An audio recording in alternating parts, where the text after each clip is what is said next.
Go.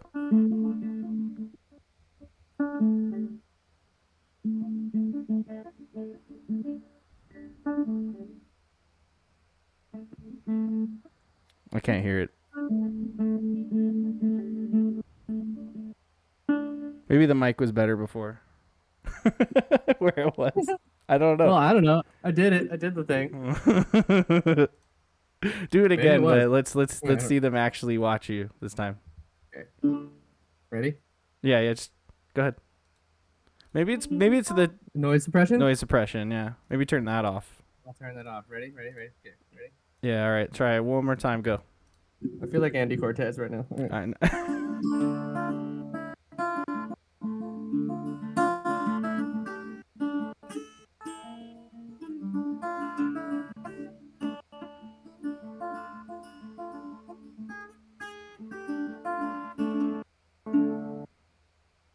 Something like that. Good job. That's excellent. What's up? Welcome to Neon Pocket Dimension. Spoilercasts. It's me, Jacob. It's your boy. I'm joined by the other boys. We got Miguel over here. Nope, that way. Oh, it crashed. Anyway, like I was saying before everything crashed, I got Miguel there. Say hi. What's going on, guys? And you got Gage. Welcome back, Mr. Hey, Zaddy hey, Supreme. that's me. How's it going, man? It's been a minute. It's going very well. Having a nice kind of mellow Sunday, catching up on some games, hanging out with the newborn and my wife, and just kind of being mellow. We got some sunshine up here in Northern California finally, so hanging out. How many days has it been raining in a row? Weeks. Like we've gotten little glimpses of sun for maybe like an afternoon here and there, but it's been pretty real for sure. So Nice.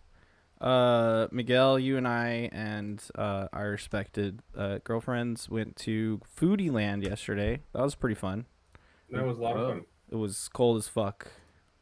It was cold. Their beer selection wasn't great, but damn, you're there for the food. And let me tell you, food was great. What was your favorite thing that you ate yesterday? The squid.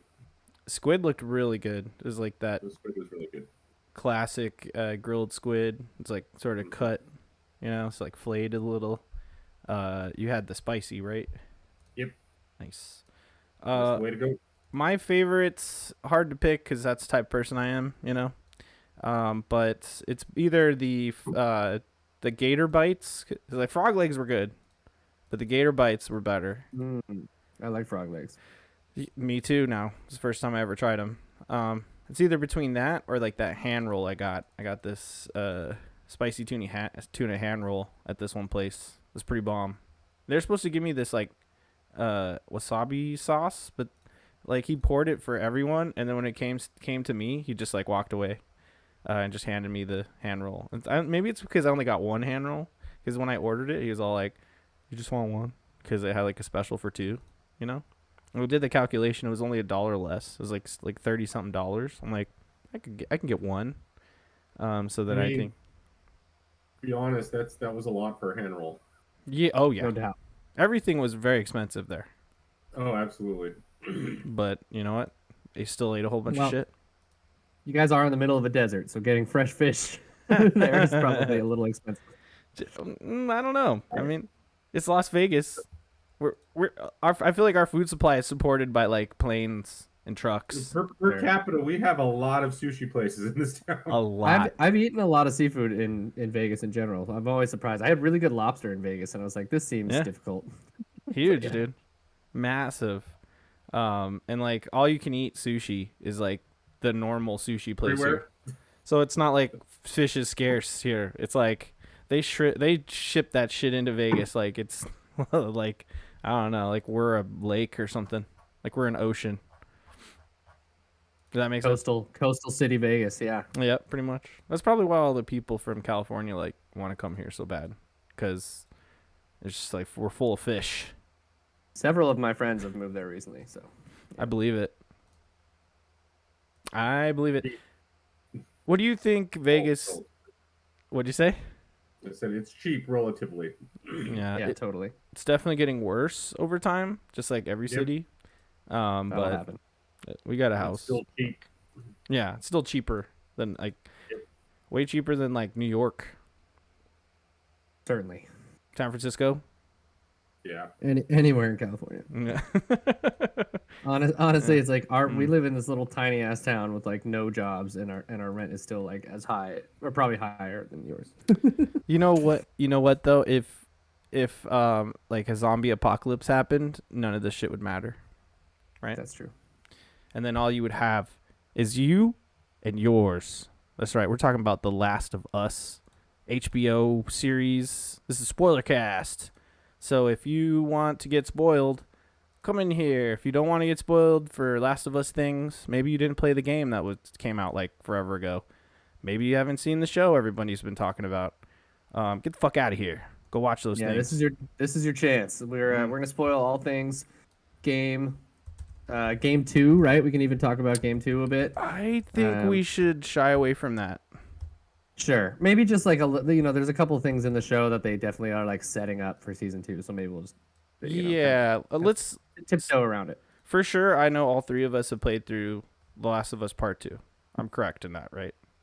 Yeah. Okay, I know that Mojo Squeeze is watching right now, so let's not get too spoilery. And if we do venture into spoiler town for Part 2, it'll be short, and we'll mention it. We'll say come back in like 5 minutes or whatever. Yeah. Likely we won't have to go too much. There's only like one part in the show that's kind of like Right.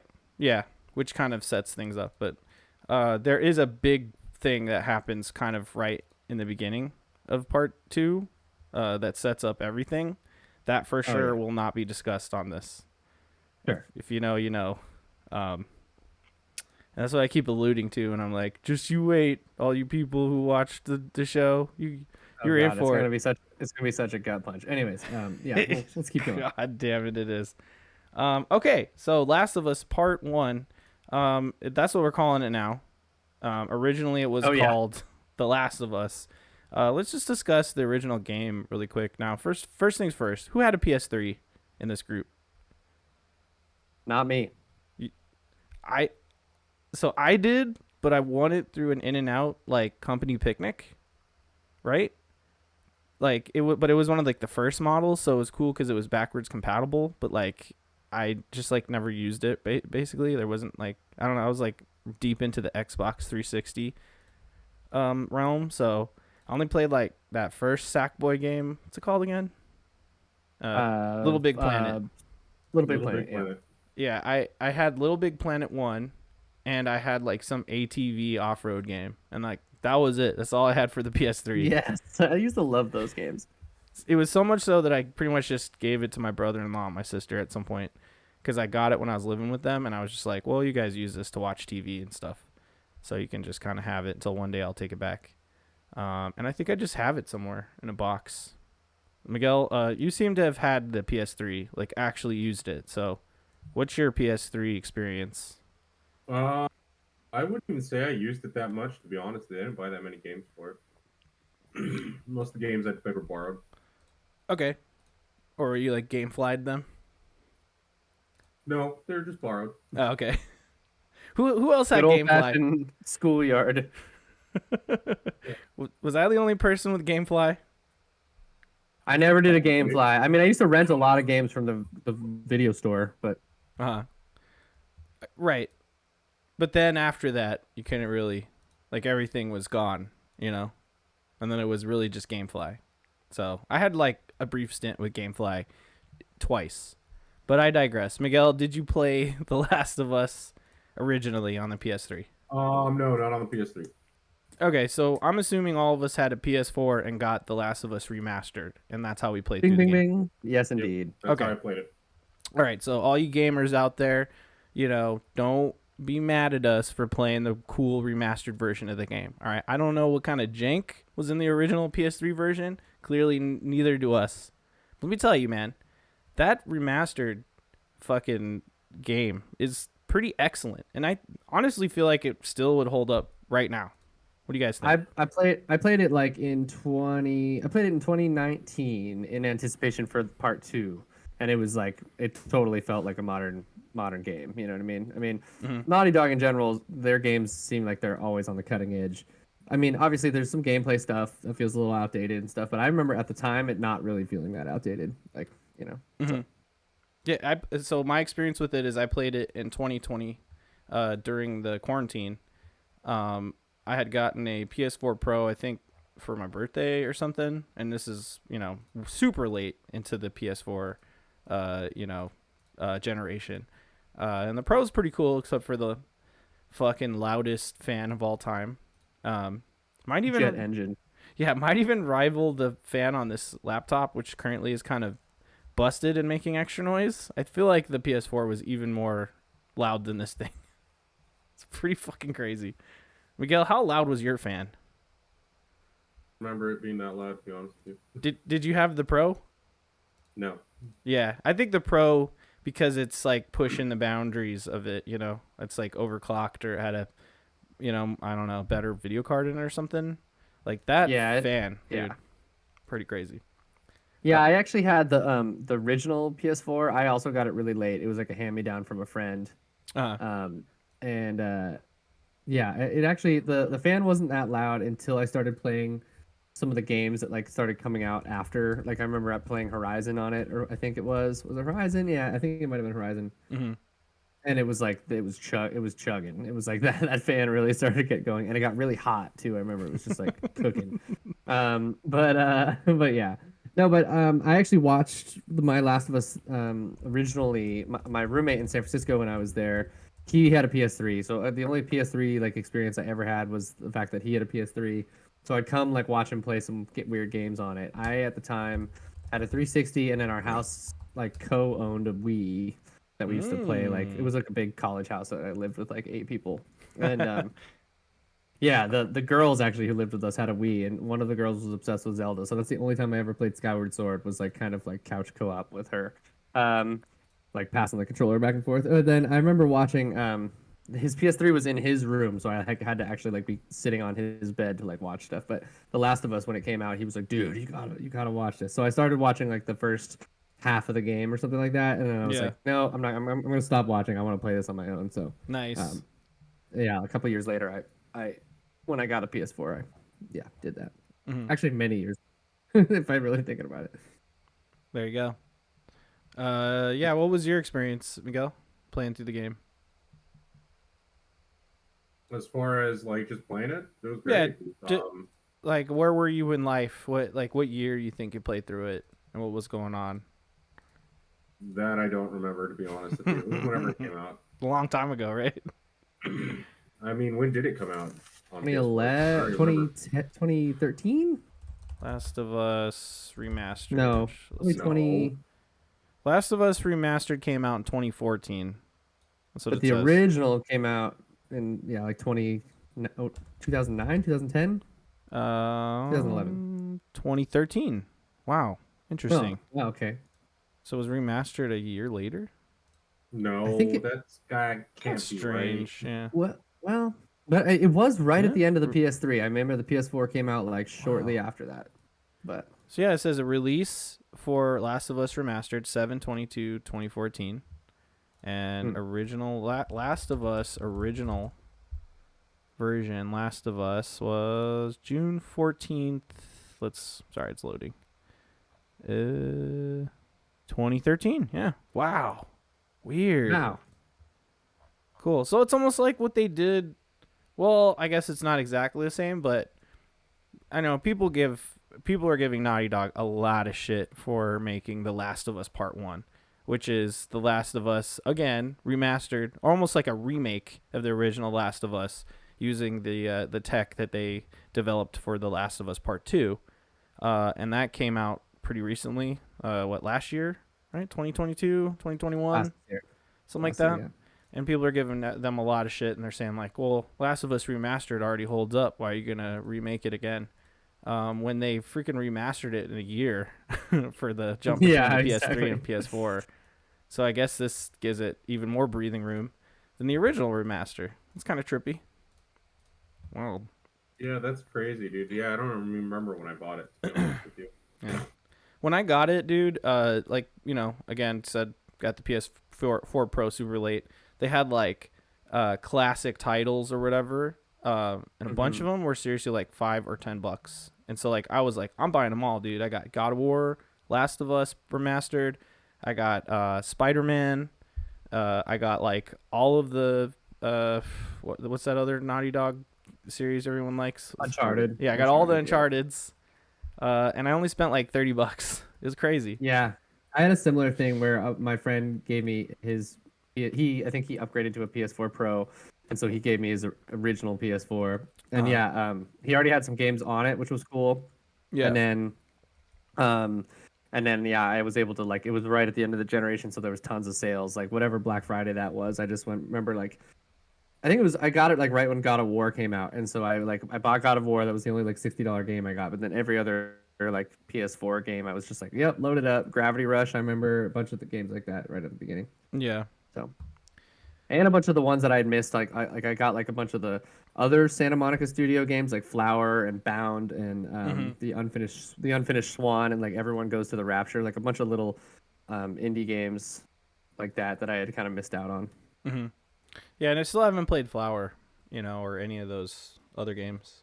So it's kind of like a DualSense or not DualSense, DualShock like tech demo in some ways because it uses like the what do they call it, like the 6-axis like you like use it to move the wind around and you're like blowing flowers. It's a really beautiful game, but it's kind of just like a weird surreal experience. I bet you it'd be really fun in VR. That would be cool. Right. Like that Paper Animals game or whatever. Oh yeah. Remember that? Or Astrobot for PS5. The Astrobot game is like a tech demo game, but it's actually really cool. Yeah, you check that out. But yeah, so there you go. That's our experience playing the game. All played it at different times, I believe.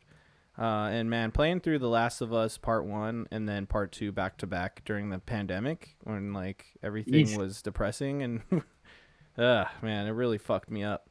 I'll tell you what. Yeah. I fully had to put down Part 2. I started playing it in 2020, right after some really heavy shit happened in my personal life and my family, and then right after that was the pandemic like came in, and then I started playing. I was really excited for The Last of Us 2, obviously, but I started playing it, and it was just so full of like darkness and hatred and anger and stuff like, and then the added thing of like a pandemic happening, Yeah. and it was like honestly, I just wasn't in the space for it for a little while.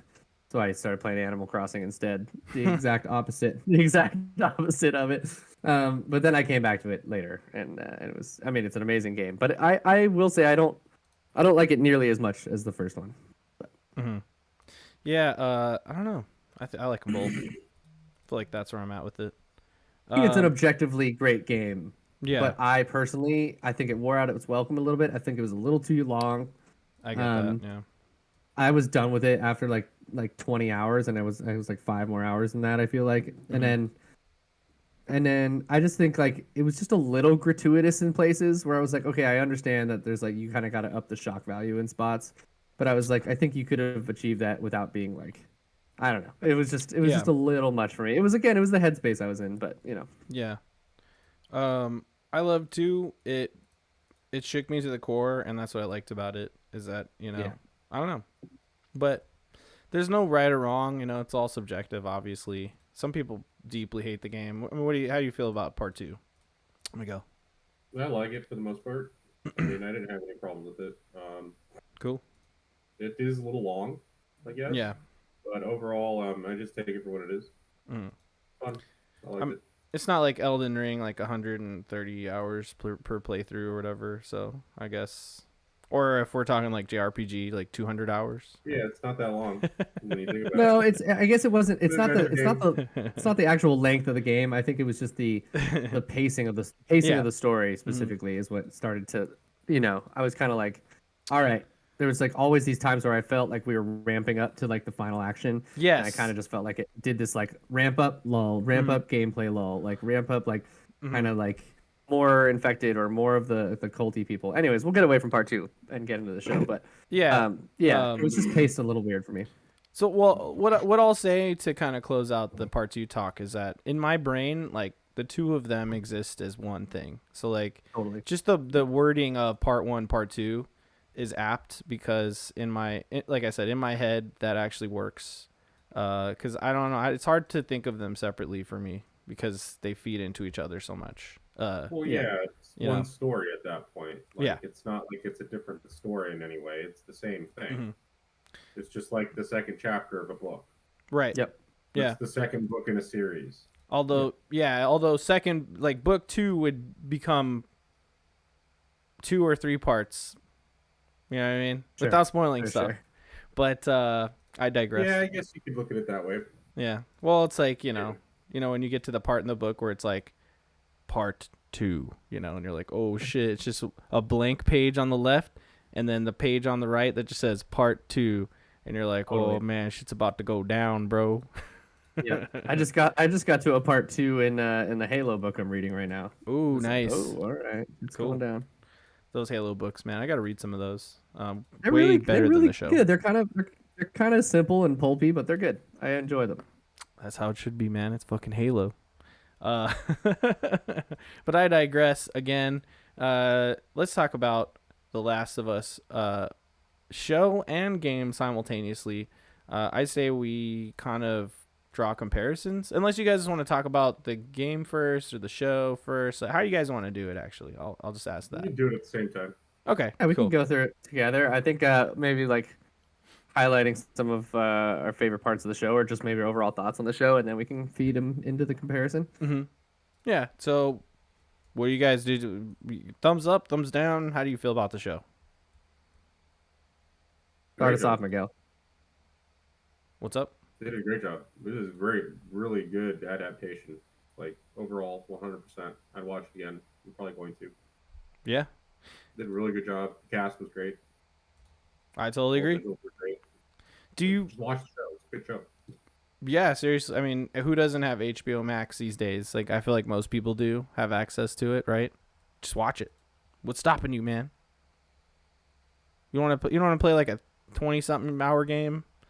Just watch the damn show. Well, actually, I'd say play the game too, because the game. Yeah, I'll do that too.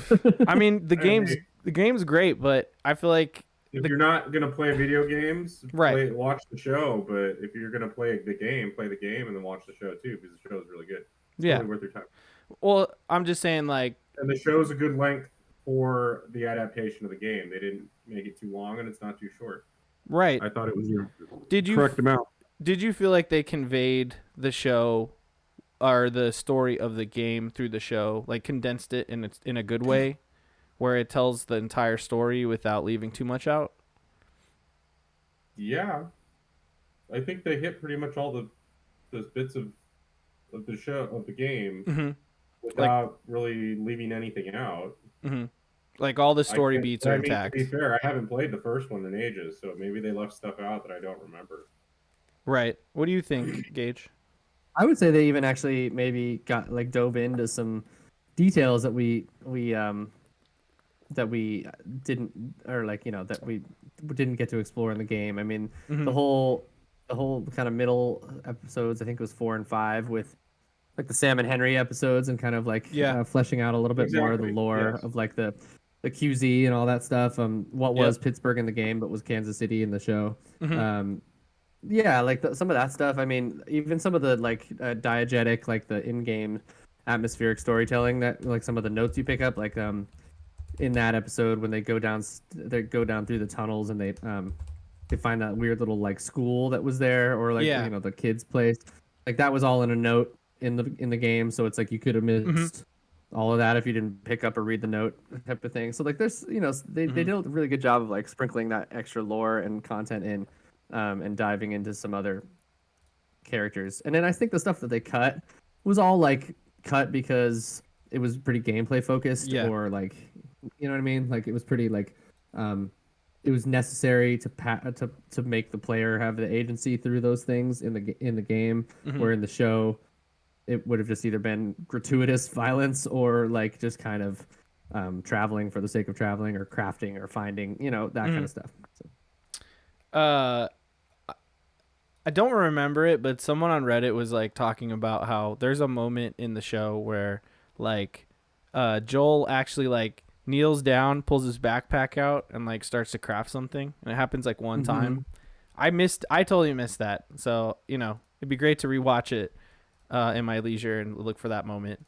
But that's what the game is, right? It's like a lot of the gameplay. We're talking besides the story beats, besides the the cutscenes.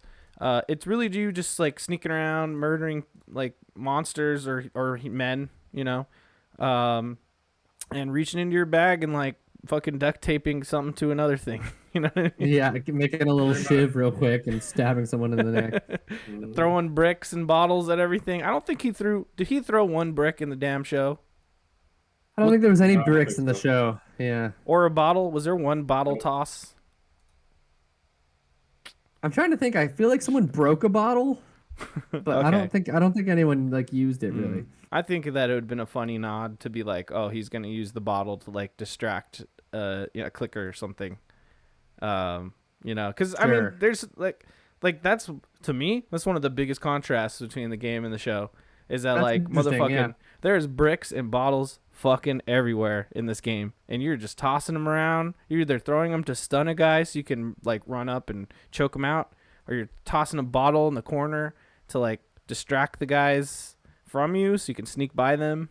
And none of Can you that shit imagine- happened in the game. Can you or in imagine the you show. just sitting there, like minding your own damn business, and someone throws a freaking brick at your face? know. Like that would take out most people. You know what I mean? That's CTE right there, man. Yeah, definitely. Man. But yeah, besides that, like another really big contrast, and I'll just say this really quick, is just the spores in the air thing. Like it's sort of a big point in the games, like, or a big story beat, I guess. Not really a beat, but like world build type of thing, where the way that the cordyceps is spread is through the spores that are just in the air. So where there's like a big concentration of infection, the characters need to put masks on. Otherwise they'll be infected, so like you go into these areas and they're like, oh, make sure you put your mask on. There's no masks happening in the show. It's apparently like flour or something, right? It's like it came from like food and bread, right? Sort of what's implied.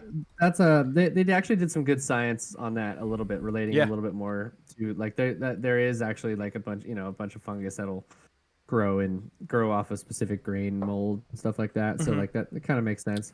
But I also how much do you want to bet Pedro Pascal coming off The Mandalorian was like, I'm not putting a fucking mask on again. he's like I'm just not doing it. I'm not doing it. He's like, I have enough mask time.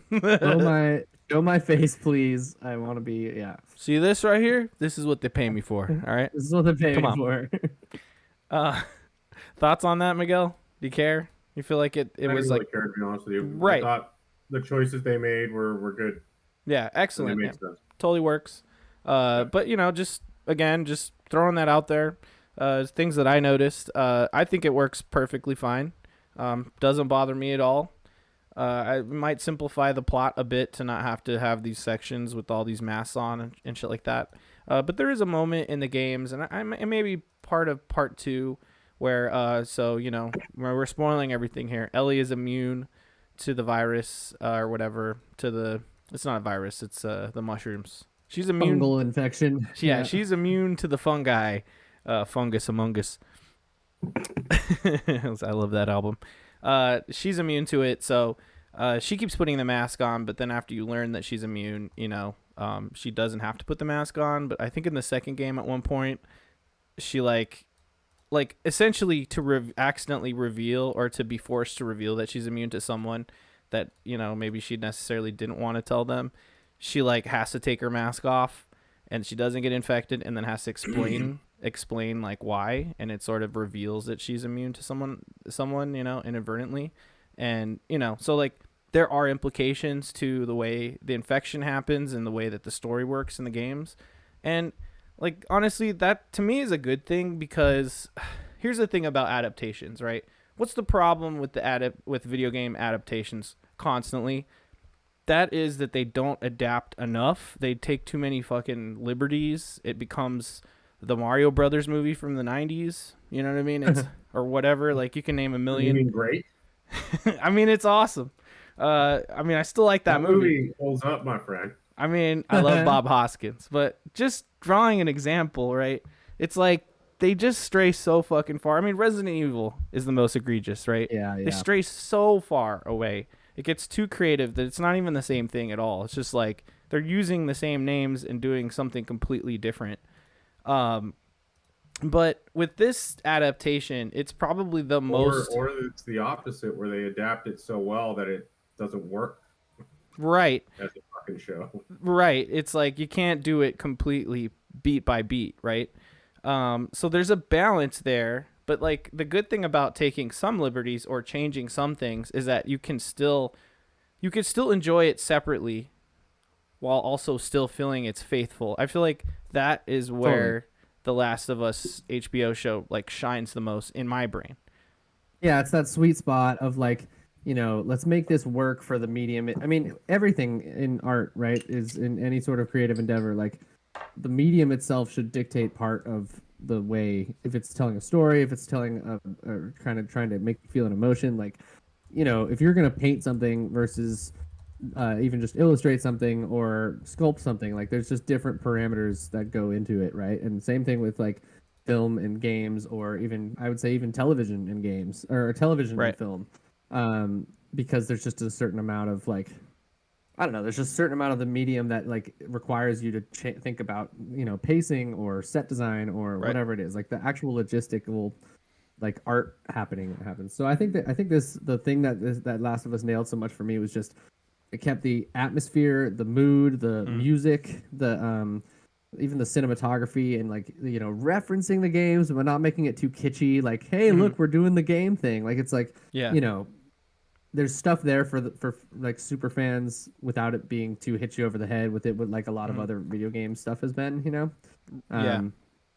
Like no first person.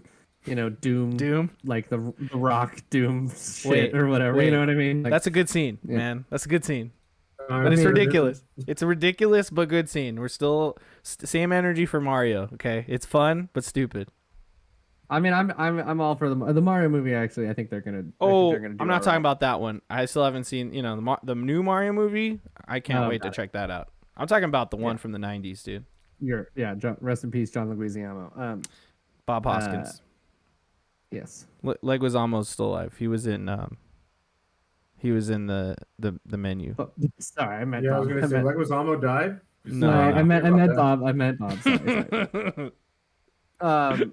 Anyways, what is it? But like with things like, and we've brought this up on previous podcasts, but like the Halo show, like, what are you doing not using the music? It's the most iconic music in maybe all of video games, other than like old, earlier 8-bit stuff. How the fuck don't you involve Marty McDonald or whatever his name is? O'Donnell. Excuse me, Marty O'Donnell and Michael Salvatore, and even just like things like think about the Halo soundtrack had all these like John Mayer was on there, and Steve Vai and all this kind of stuff, and it's like, yeah, it's iconic. Dude, that was probably them trying to appeal to a more massive audience, even though I'm pretty sure they probably could have gone with just a score. Yeah. But I think a lot of shows do that, where they put music in that's essentially dates the show. Yeah. Right. Instead of just having some like a score going on in the background, they choose music. We're like, oh, that's definitely from the '90s. That's a '90s show. It's a '90s movie. Whereas if you have a score, you could get away with it. Could be whenever. Well, and it's like even with The Last of Us, they adapted some of I'm forgetting the name of the composer, but that guy, the guy with the guitar. But I'll look it up. I forget his name. It's kind of like he has kind of like a Spanish sounding name, or maybe I forget. Maybe I'll look it up right now. Sounding name. It's Gustavo Santaolalla. Laya. Yeah. Argentinian. Go for it. He's Argentinian. Sorry. No, hell yeah. But yeah, I don't know. Just keeping the feel and the atmosphere, and making sure the set design is really like true to form, and the actors like can take their own, their own path through the characters and still like make their characters their own.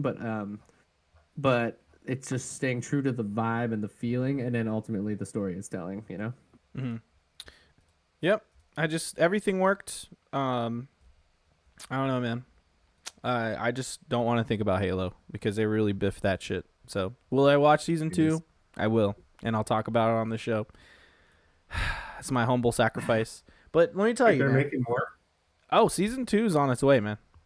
Is it really? Did It's they in already greenlight production. it? It's in production now. Yeah. You know? Why would they do that?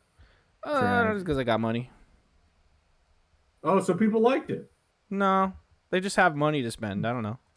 It was probably the most streamed thing on Paramount Plus, but like, what is that really saying? They had to have had a lot of streams because But people how watched the it. hell else would they be making a sequel? Look, I'll tell So you what. that's I what they do. fucking hate watched that show. 100%. Me too. 100%. Fully hate watched it.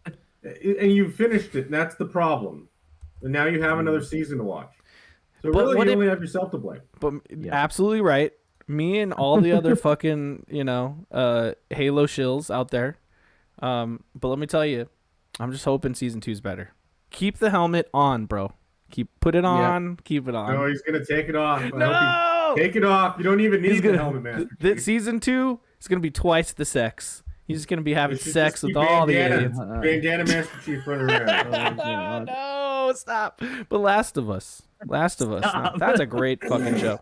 That's a great show. I feel like just everything about it is excellent. Okay, so do you have any other overall thoughts, or you want to dive into like episode by episode? We don't have to get really crazy with it, but I just figure we can kind of just break it down a little. Yeah. So- No, I like that. Let's Cool. go through it a little more. Before we even do that, let's just quickly discuss the cast. We don't have to talk about everyone, but let's talk about Pedro Pascal right up top. Is he Joel? Sure. Does he embody Joel? Yeah, I think I think he was like there was kind of a weird arc for me with him this season because I think he was like even more kind of reserved in some senses in the beginning, like like, and yet like, and then I don't know, like we both got like more of Joel's personality in this, and then also I feel like less, and I feel like the reason that is because since you're playing as Joel in the game, you kind of like infer a certain amount of like stuff onto your own avatar because it's, you know what I mean? Like something about that was interesting to me, but I thought he was like so like extra, like kind of brutal and closed off and stuff at the beginning. And then I feel like we got way more of like his emotional side towards the end of the game where I felt like there was like a little bit more of a natural progression because in the game because you're playing as him, but like, I think he did great. I think ultimately like he was the perfect casting for him. I'm inclined to agree with you, like 100%. I would agree with that. Yeah, I feel like the player agency in the game makes Joel the Joel that you are. You know what I mean? Totally. And there's just, I mean, obviously there's two separate performances. I mean, between what's his name? Troy Baker. Troy Baker, thank you. And versus Pedro Pascal, but I think both of them bring the same energy, the same vibe to this character. And I know for a fact that like obviously the cast of the original games, Troy Baker, Ashley Johnson, met with Bella Ramsey and Pedro Pascal, and just gave them like hey, this is what I had in mind. Hey, this is like the vibes. You know what I mean? I just feel like there's a lot of respect there, and that really just comes off in their performances. To me, this is just as much Joel as Troy Baker's Joel. Totally. Literally the same. It's just you're just seeing it in person, and just really is mind blowing to me. It's crazy how great it is. But then there's also a level of emotion that you get from like a human performance than you do from a video game performance. I mean, Of course. there's so much. I mean, technology these days is crazy, right? Like graphics are so good, and they're in those suits with the fucking balls and this camera on their face, and they're like All acting, suits. those ball suits. So they're in there, they're acting like their characters' performances are acted, in person, but like seeing a real human being, unanimated, just acting in front of you, does give another level of emotion that you just don't get from a video game. So I think that's what I like a lot about just the show in general. But I think Pedro Pascal does a great job. I think he did some really good subtle things like his like when his daughter gets shot in the first scene, um, sort of like his facial expression when he looks down at her wound, and he's like he knows it's fatal, like and then like he does this little shift in his face where he comes back to look at her, and he's just like, okay, well now it's just about comforting and like just holding on as long as I can with her. It's like there is a moment where he's like, okay, we're gonna save you. I have to be the save your father guy, and he does this little tiny subtle look where he's like, fuck, like it's definitely bleeding out of her stomach. She's done, and it's just a tiny little subtle thing. There was a couple things like that he did that I thought were really impressive acting. There was one other scene, I can't remember what it was. It's later on in the season. But yeah, he did some really good subtle facial stuff that I was pretty impressed by for sure. Yeah, the episode where he's having panic attacks, which kind of doesn't happen in the games. Number one, add something to the performance that we're not getting from the games. And number two, was a great internet meme on Twitter. Yeah, the little like the 3-bar one. Yeah, I like that. It's just like him panicking in different situations, and like someone saying like, "Oh, when I forgot to, when I'm not sure if my garage is closed."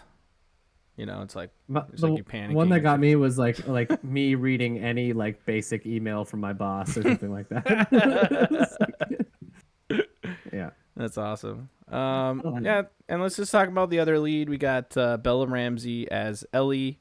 Here's a side by side. I know you guys don't have the confidence monitor. Sorry, tech issues, but you can see it if you're watching the stream. I'm watching the stream.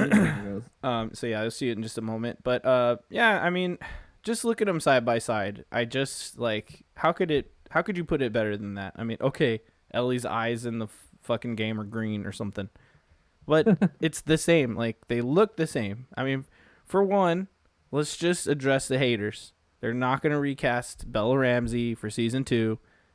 First of all, she's 19 right now, which the character of Ellie in the beginning of episode or whatever, part 2, is also 19 years old. She's just like very short and, petite as a person. So she plays a kid pretty well.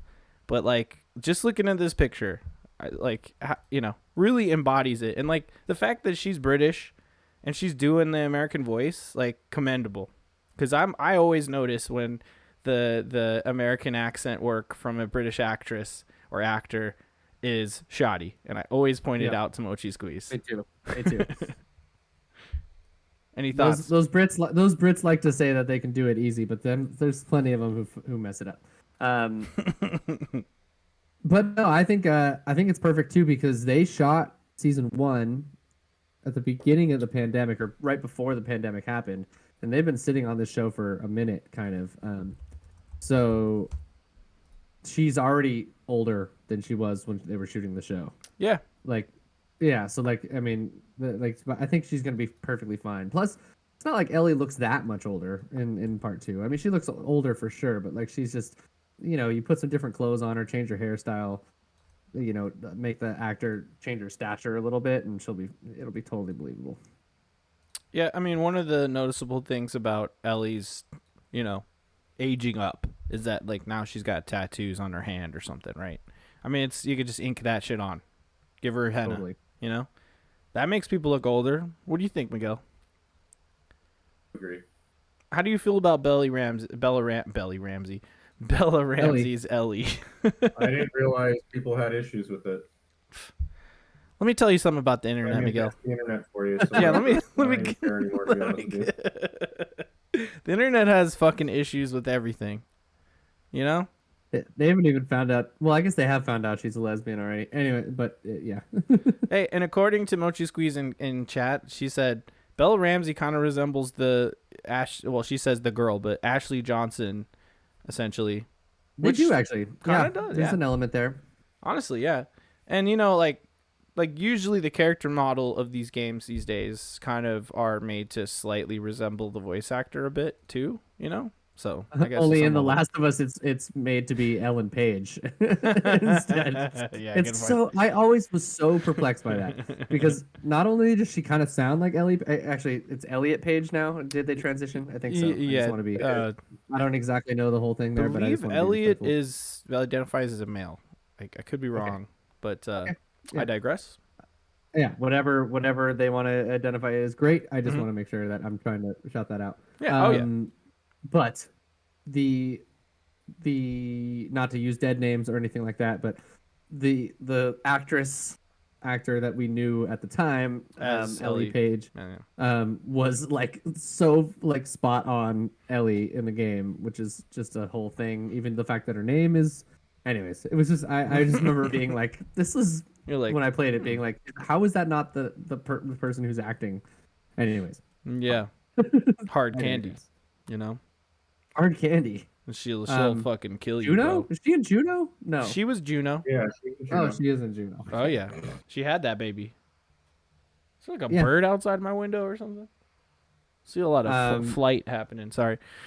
The Bella Ramsey really grew on me. I think at first I thought it was interesting that they made her feel a little bit more like almost like feral. You know what I mean? Like she Yeah. was like a little bit like so kind of uncouth that I just felt like she was like I mean, Ellie's hyper vulgar in the game, but she's not like hyper aggressive necessarily. I mean, she don't has know. moments. I seen her jump on an enemy and stab him in the neck before with like a fucking I shiv. thought So they pretty much. I thought it was spot on in my opinion. But I that mean, was I guess because it's video games, and like in video games, you're just so much used to violence being the action that you do. Like there's that, but I guess like you don't. I don't know. I guess her performance in the game is a little bit less aggro. Mhm. It's definitely vulgar, and she swears a lot and like has vulgar opinions. But yeah, that was a little. It's not in a bad way. It was just a little jarring for like episode 1 or 2, like when she's just dealing with Marlene, that kind Yeah. of thing. uh-huh. But then quickly, I was like, oh no, this is 100% Ellie, and Yeah. yeah, no, totally. Yeah, I think making her hyper aggressive from the get-go is their way of making up the time that it takes to see that within the 20 hours of gameplay that you see. It's like, okay, well, why waste time? Ellie's just going to get in there, jump in there with a knife. She's ready to stab motherfuckers like right off the bat. And that's just kind of in my brain is to just convey like, look, Ellie, don't fuck with Ellie, all right? She's capable. She's a kid, but she'll kill you. You know? So, I feel like they nailed that. And she's still being like the quirky, like funny version of herself as well. Yeah, the moments of levity is where I felt like she was the most like embodiment of Ellie for sure. Like, yeah, but she did a great job. Bella Ramsey was awesome, and I think there was even some more subtlety to her role in a lot of ways. And I love how in the final episode they like metaphorically and literally passed off the role from Ashley Johnson to Ellie, like via a birth scene and all that kind of stuff. I thought that was such a cool like meta use of like the medium and art to like actually like tell a meta story as well as the actual story of her birth and stuff. It was cool. A footnote about that is that that actually came from there's a scene in I think the last episode, like you're saying, where it tells a story of Ellie's mom, which you don't get from any of the games. But that actually was an idea for the game that was cut straight from the journals of what's his name, the director, Neil Druckmann, yeah. And he was like showing off, like sketches that were of the mother and stuff. So like that was already kind of a story idea they had. And that's something that's good about the show too, is that they can explore these other story beats that we didn't get through the games that were always like kind of an idea in the back of his mind. So that moment was really cool. And yes, again, like you said, Ashley Johnson played the role of Ellie's mother. And I immediately knew as soon as I heard her voice, like she, like at the beginning of that episode, she's like running through the forest. And so I heard like panting, and it's like you play so much of these games, like the sound of panting from fucking Ashley Johnson, because like you just you're playing as Ellie in the second game, And you the know. voice actors probably take like 30 takes of just like, like do that. Hyperventilating in the fucking voiceover booth, dude. Or just like, Yeah, like getting hit and stuff like that. you son of a bitch. Yeah. Or no, she said fucker. Yeah. Says that a lot in the game. But yeah, her voice. So as soon as you hear her voice, you're like, oh my god, that's Immediately. Ellie. Yeah. It was trippy for sure. Another fun side note, you just mentioned cameo, tons of cameos in this damn show. Like every fucking voice actor, prominent character from the game is a character in this show. In fact, Troy, what's his last name? Baker. Why do I want to say Bakeman? The fuck is Troy Bakeman? Troy Baker. I'm sorry, Troy Baker. Please don't hate me. Maybe think of the Dallas Cowboy, Troy Aikman. Is that? Yeah, maybe it was Troy Aikman, bro. Like, I'm sorry. Troy Baker was he was murdered. He was like one of the fucking weirdo rapist cannibal fuckers. Yeah, he was one of David's crew and a pretty prominent member of David's crew. That was pretty interesting. He was like his number one man there, you know. But good death. He got to have like the blood squirt come out of his neck and shit. Cleaver, he was stoked. Pretty wild stuff. Also, I think Marlene played herself, right? Which is so cool because she really cool. Like the actress aged up to the place where she could kind of be Marlene. Yep. Think about it. It's been what 12 years or something, you know? Fuck, almost. Yeah. Oh, yeah, cool. You're right. Right? No, I mean it came out in 2013. No, 2013. So 10 years. 10 years. Wow.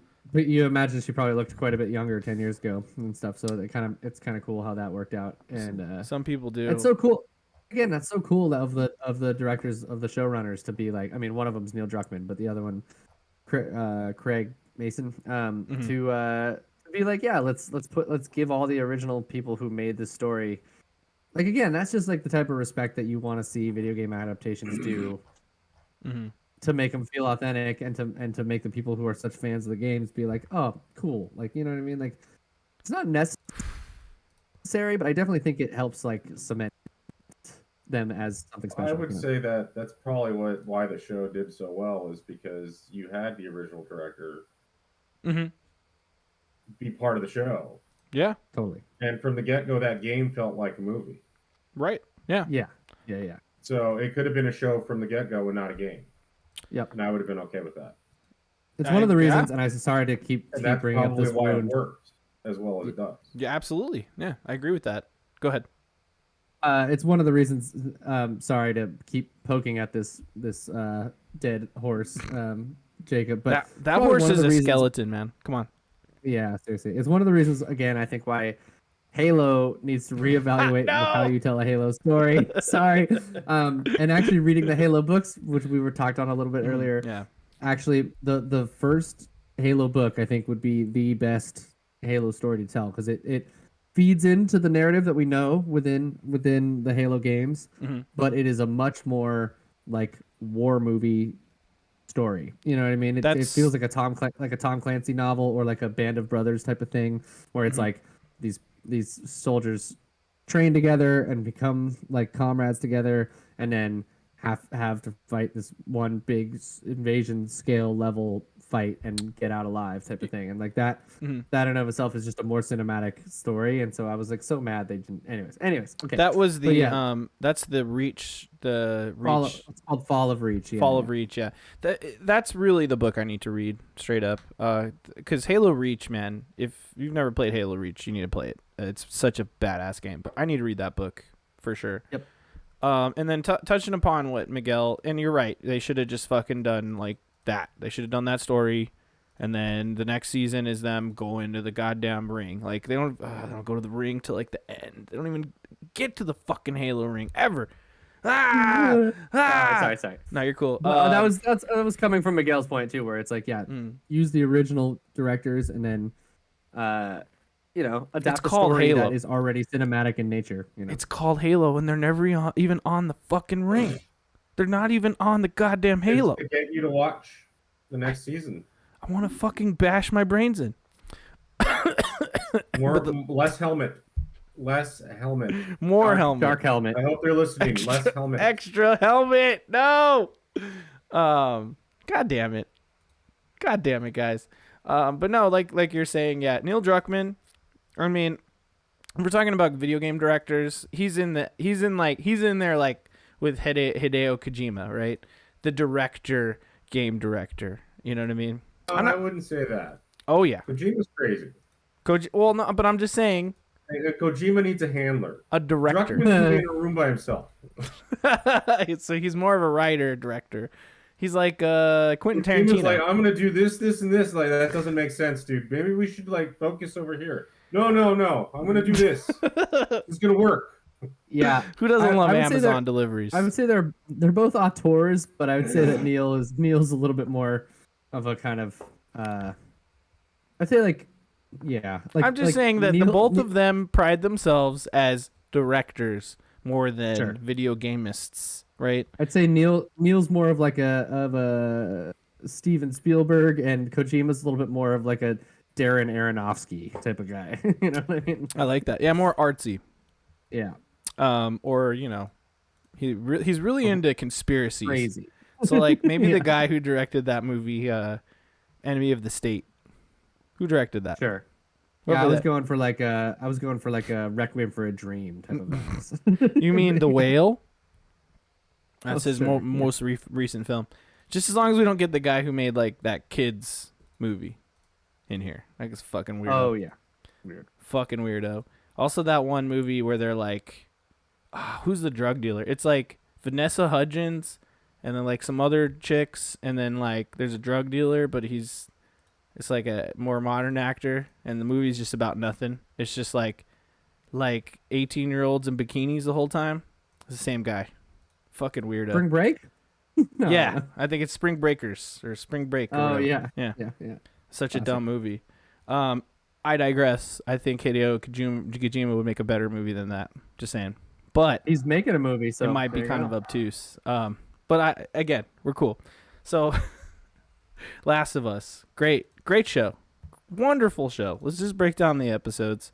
Our first episode is called When You're Lost in the Darkness. It does cover the beginning hours of the game. How do you guys feel the opening was of the show? Mm-hmm. You're kind of mid on it.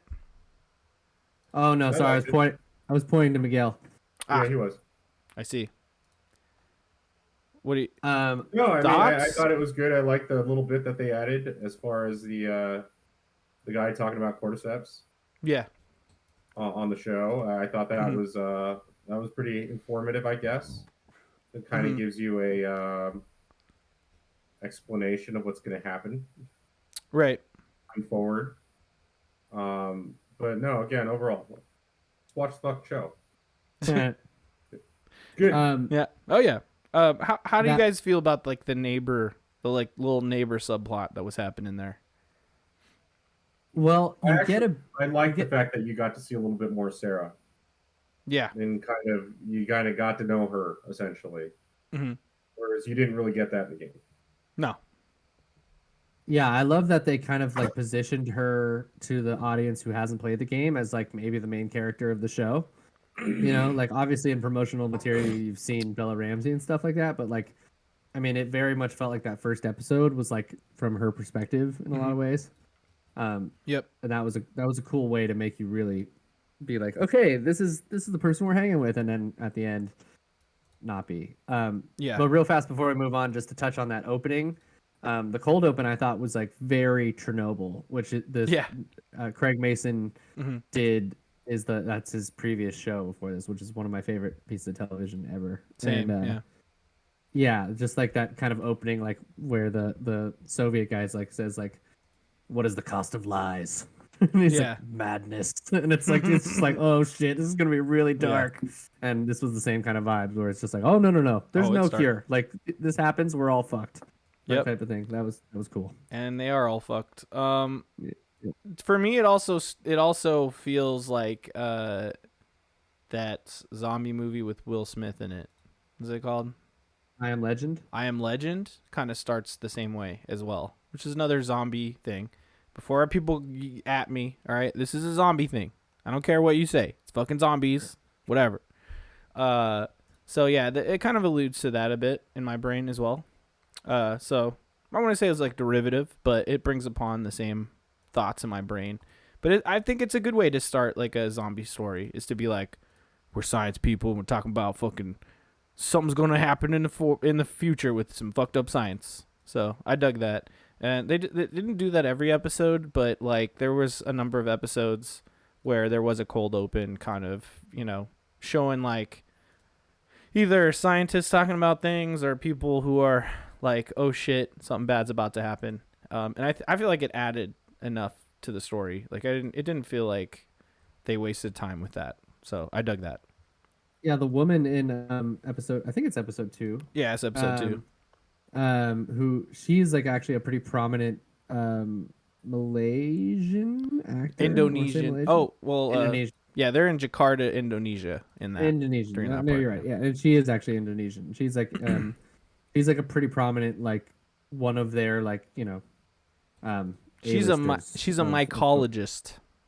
Sure. But that actress, they like it's pretty cool that they actually brought like a Malaysian film star do it. And I thought her performance was outstanding. Like just like the way her like when she sits down and stuff and kind of just like is shaking a little bit and she's like, "Can I just go see my family, please? Like I just want to die with my family," type of stuff. Yeah. Like there was some really haunting moments in that kind of stuff. I loved seeing that stuff. Yeah, it was pretty excellent.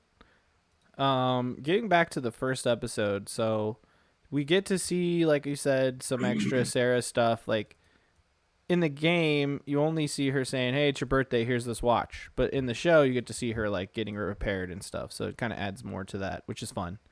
But then when it's to the point where she like wakes up and weird shit's happening, I mean, beat for beat, it's pulled straight out of the game, like straight out of the game, until the point where, spoiler alert, she dies. She gets shot, not by a raider or like the person you might think, but by the fucking military, because clearly everyone in that town needed to be executed according to the military or something. What a fucked up moment, but damn, it's like, hey, we've been experiencing that as a country, as a world, since 2013. That moment has been in the ether for 10 years. So it's just kind of funny to see like just the general public to catch up with fucked up events in this game in general, just on the big screen. But seeing like, real people acted out is even more crushing from my point of view. That my then fiance, now wife, watched me play through the opening of The Last of Us and watched me play a pretty decent amount of The Last of Us. And I remember we both, like, after that opening in the game, we're just like, what do we do with that? It was so brutal. And you're just like, yeah. And it felt the same way in the show. We were both just like tears, whatever. Dark as fuck.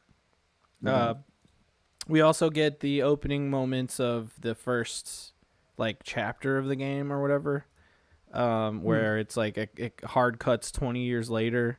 You get to see the world after 20 years after that shit happened. You see Joel is like, a broken human, like a raider, like a bandit who's just employed by, the local government to do whatever. And then you get to meet Ellie and all that fun stuff. I feel like besides the gameplay moments, beat by beat, it felt straight on, like exactly how it goes down in the game. And that just really blew me away. Like, I feel like this first episode of the show was like not only just great TV, but it was like proof, I believe, to the gamers out there that like, yo, this is going to be good and it's going to work really well on so many levels. That's my opinion of that first episode. Yeah, agreed. Yeah, I think when I first heard they were making a Last of Us something, because actually I think when I first heard about it, it was going to be a movie, but then it turned into a TV show. I was like, I don't really think they need to do that because the game is already so cinematic. But then this, as we got closer in the casting and stuff, I was like, all right, I'll give it a shot. And then after this first episode, I was like, okay, I feel safe. I feel like this show is going to be handled well. Like, Yeah, after the first one, I agree. It pretty much said this is going to be the rest of the show's like this. As long as it continues that way, it's going to be really good. Yep. And they did a really good job. Yep, that brings us to the second episode. So that's the events of like essentially Ellie being passed from like Joel and Tess to just Joel, essentially. You know, they the Fireflies entrust her to Joel and Tess because they're out of options. And I think that Marlene just feels like Joel, like he'll get the job done, and he's her best option. And you immediately lose Tess, and that's what happens in the game too. It goes down a bit different. How do you guys feel about the whole like, oh no, Tess is bit, and now she's gonna like have a grenade, and like there's a little bit of a struggle there. Like, how do you feel like how they address that whole situation? Like, because that's also the first time we see clickers, I believe, an actual engagement with them when they're like in that museum and they're all kind of sneaking around, and the clickers come at them, bites both Tess and Ellie, and it just leads to that crazy swarm. They also add another bit to that where like, oh, if you touch any of the fungus, like the whole hive will like hear it and come. Like, so that's a little bit different than the games. So how do you feel like how that went down? Yeah, I actually kind of like what they did with the fungal network, but I do think they could have capitalized on it more. Maybe they will in season 2. Mm-hmm. I mean, that's totally believable because actually mycelium networks are like in like a whole. We live up in the redwoods up here, and there's like it's well documented that there's literally mycelium like connections that span the entire redwood forest and things like that, which is kind of cool. So I like that idea in theory, but I felt like they only really capitalized it in this one episode. Mm-hmm. Like even I thought like sorry to jump forward, but like in the Left Behind episode, I thought they could have maybe like had that be a thing, like they step on a piece of fungus in part of the mall and that one thing wakes up, because I was kind of like, why did that guy wake up? Like he was just like pretty much dead fungus anyway, things like that. I thought they could have maybe explained some more stuff with it. But the scene in the museum where they have to go through the museum and like they do that pretty much almost shot for shot scene from the game where you're going through, I thought that was perfectly done. I was like, that was so cool, and that was one of the first times where you really see that. Like, I don't know, it felt so much like the game with like literally like the things you're hiding behind are the same things you're hiding behind in the game. That was pretty rad. Yeah, totally. The kiss was a little weird. It wasn't that like dramatic. It was cool. The clicker I was kiss? into it. Yeah, I mean that should have been in the game. Yeah. Oh yeah.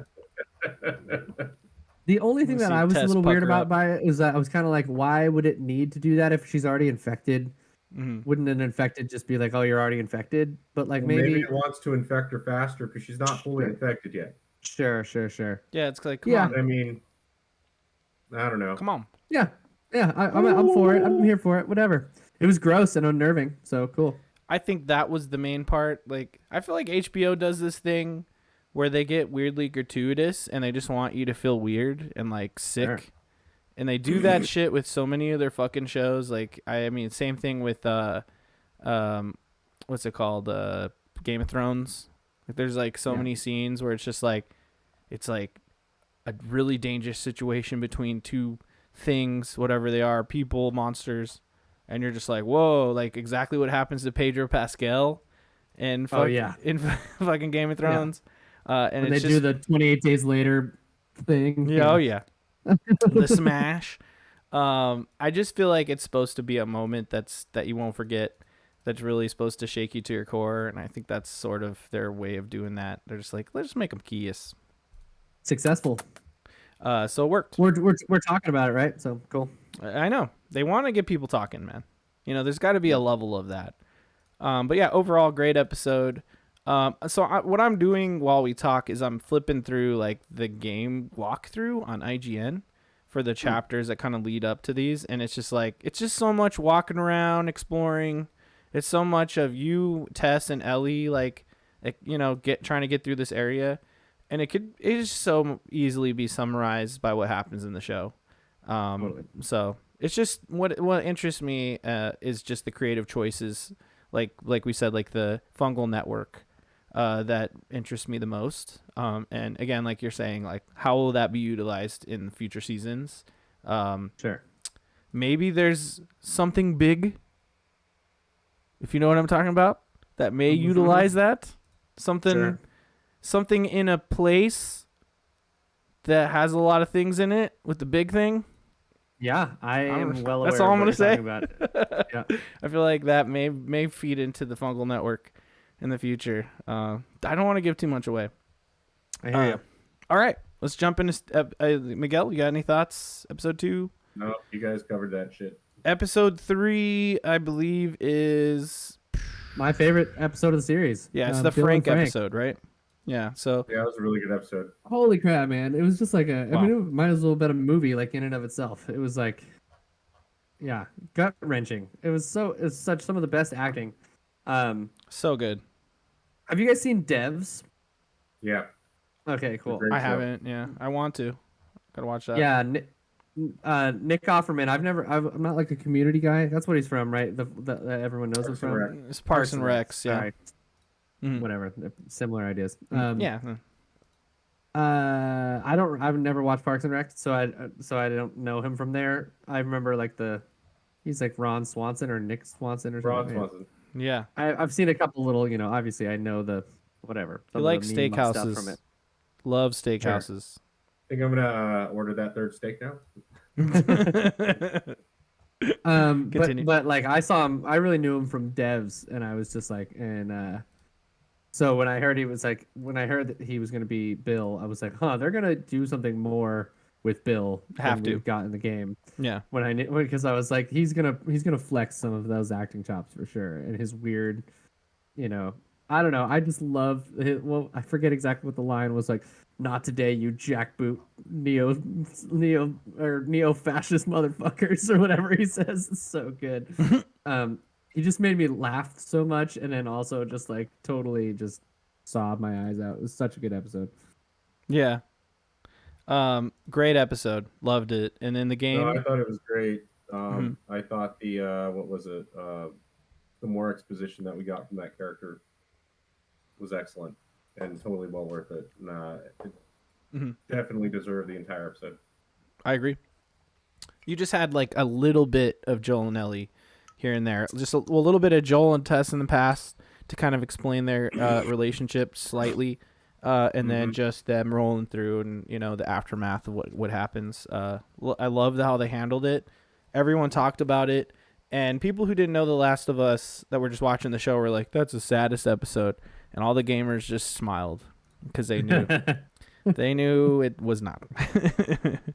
I mean, honestly, I mean, it was just like such a good love story, like in this little vignette of a thing, and like also like, there's plenty of like movies or shows or whatever who will like focus on a gay relationship, but like, it was one of the first times, just maybe personally, where I was just like,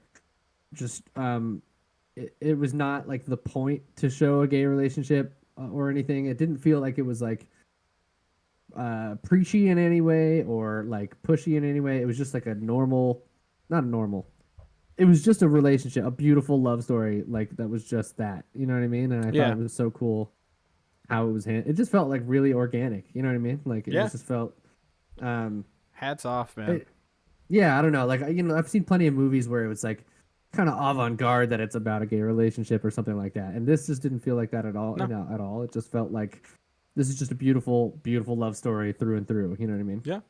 And I hope we get to the point in our lives where we can just look at any relationship like that and not care.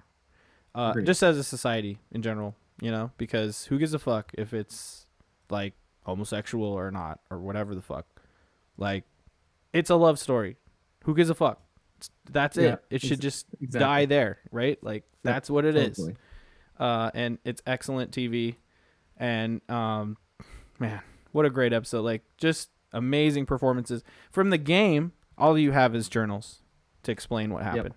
You never even I don't think you like exchange words with Bill, And if One small, he says Yeah. something like my partner or something, but again, Yeah. partner is kind of an ambiguous term, Yeah. especially like in the game, the way they play it. It's like, Right. That's did right. you mean like You talked in about me. crime or, like that kind of Yeah. His No. business partner. Right. thing. Yeah. Love.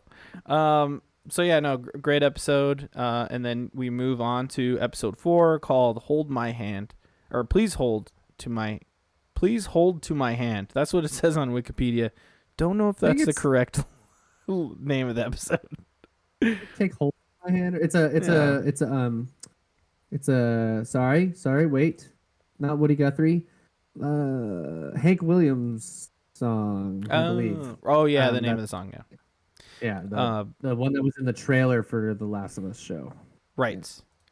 Yeah, the whole like song thing, or like based on the era, like being the is it safe or not thing, and they don't hear it in time. That's fun. So in the game, what happens next occurs in Pittsburgh, which I find to be interesting because in the show, what happens next is in Kansas City. So different cities. Yep.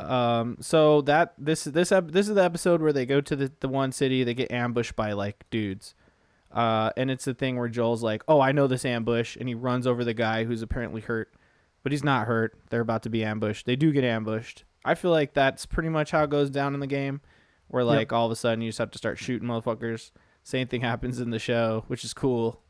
Really dug that. But this felt like heavily altered. This whole section versus the game, which is fine. Again, it's like 2 different places, which I find to be interesting. But then they just, they added so much to the story where, in the game, you're just kind of going through killing all these, people that were trying to kill you. And then you end up bumping into the characters for the next episode. Whereas in the show, they add so much more to that story. So I feel like that's great. Not to mention we have that one actress, drawing a blank. I always forget her name, but she's great. She's like the leaders. The one who played Eileen. Yeah, Eileen. Because there's no Eileen in the game, right? No, I don't think that's even a thing. Yeah, they you're just like fighting kind of nameless hunters. I think they call them in the game. Yeah.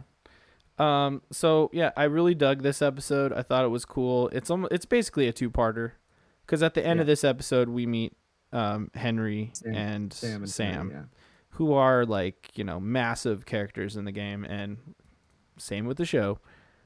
This is where things get really sad. So I think we can kind of. You guys have thoughts on this episode? I thought it was cool. What'd you guys think? No, it was great. But to be honest with you, like I said, I didn't even realize it was a different city. Originally, neither did I. Played the first game. Yeah. To be honest with you. Yeah. So, and I don't remember that part of the game that well, to be 100% honest with you either. Mm-hmm. But yeah, I did like how they kind of give you a story about why those people are doing what they're doing. Right. Whereas, like you said earlier, as opposed to when you're playing the game, you're only getting like your side of it. Right. Right. You're just getting attacked. Like you said, you're just mindlessly killing people. Yeah. For no reason. Oh, other than the fact that they're trying to kill you and capture you. Yeah. That's it. You're like just trying to survive. Whereas in the show, you get like the other half of that. Yeah, so like in the game, what is that? That is long, long stretches of battling dudes, between them and infected or whatever is happening, and just even flipping through this guide, it's like, okay, you do this, you fight some dudes, whatever. But then in the next episode, which is called Endure and Survive, you end up in the suburbs, which is actually the name of chapter 6 in the game. And this is where things match back up, I think, pretty well. But again, like with 4, like I take 4 and 5 from the show as a 2-parter, because episode 4 it's like vague. You're learning these like new characters. Episode 5 you learn about the characters and what their motivations are. And like in the game, like you do bump into Henry and Sam and like team up with them until their grisly end, obviously. But I feel like when we get to the suburbs part, it kind of loops back around to what the game was doing when we get that Totally. scene with the sniper, which, I mean, how many times did you die during that part in the game with the sniper? Quite a few. A lot, dude. I remember dying so much Yeah. during that part. And it's just funny to see, like, okay, in the show, obviously, Joel doesn't die. It's not a video game. So you're just like, man, whoever's playing this Joel on screen, that's a good gamer. Killing it. He's like, first try, bro. Fuck, that's some good gaming. Well, I like what they did to like kind of make him like an old guy who's just like, you know, it was a bad shot. It's nighttime. Like, I thought that was all pretty cool. Super cool, like yeah. And again, another subtle thing that Pedro Pascal does in that scene is when he comes in, he's like, don't, please don't, and then he just has to kill him. He's like, I didn't want to kill you. Like, it would have been fine to just not kill you, but you know, then he like starts to lift the gun at him. You know. Yeah. Yeah. I loved that part. And then I feel like they kind of added a little extra flavor. Like, there's a part in the game where you are in the sniper tower and you got to shoot infected who are rushing you. They upped that shit to 11 in the show to kind of like show the more like the deaths of these characters they invented just for the show, and like the eruption of the infected underneath. Like, I feel like that whole subplot, not from the game at all, was cool.